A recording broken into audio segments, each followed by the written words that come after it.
Je suis allé 5 fois au Xinjiang. Je pense que les Français ne peuvent pas imaginer à quel point les gens sont heureux de vivre là-bas. En plus, ils sont très chaleureux, très gentils. Et j'adore leurs danses et chants uniques au monde. Pour être franc avec vous, j'ai très envie de vivre avec eux.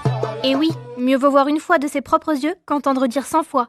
Mais certains occidentaux affirment que les Ouïghours mènent une vie misérable, qui n'ont pas la liberté de croyance, qui ne peuvent pas étudier leur langue et leur culture, que les musulmans sont soumis de force au contrôle des naissances, qu'ils sont enfermés dans des camps et que... Mais non, ce sont des fake news montées de toutes pièces par certains médias occidentaux.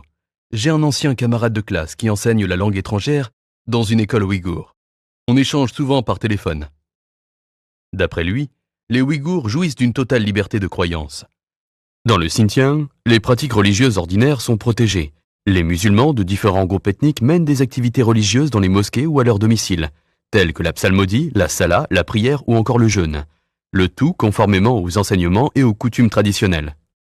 Entre 2010 et 2018, la population ouïghour est passée de 10,17 millions à 12,71 millions, soit une augmentation de plus de 25%. C'est 10 fois plus important que le rythme d'augmentation de la population Han. Au cours des 40 dernières années, le nombre des Ouïghours est passé de 5,5 millions à 11 millions.